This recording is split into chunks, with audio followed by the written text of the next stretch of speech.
dalam masjid kaki hadap kiblat, salah atau tidak? Tidak salah. Dalam kata haram, kaki hala ke Quran, haram. Sebab apa hala kiblat tidak salah? Kata ulama, hanya hala ke Kaabah saja dilarang. Kita duduk dalam majlis haram, depan kaki kita Kaabah, dilarang melunjuk pada Kaabah kerana memuliakan rumah Allah.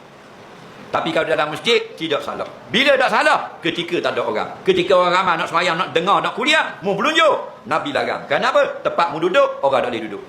Tempat mu berlunjuk. Faham lagi? Tapi bukan salah sebab berlunjuk hari kiblat. Sebab tu orang yang sakit, mak kita sakit di rumah, tak boleh nak gerak dah, duduk tikar dah. Sunat kita hadap kaki dia ke kiblat, kepala letak lapik batal 2 otik. Kalau kata kiblat gini, berunjuk kaki ke kiblat, kepala tinggi gini. Senang nak sembahyang, Allahu Akbar, kaki kiblat dah. Menunjukkan tidak dilarang kaki hala ke kiblat. Faham? Tapi Quran ada depan kita, kaki ke buat straight Quran haram. Mereka Quran tu jauh. Quran ada di Sungai Buaya, baru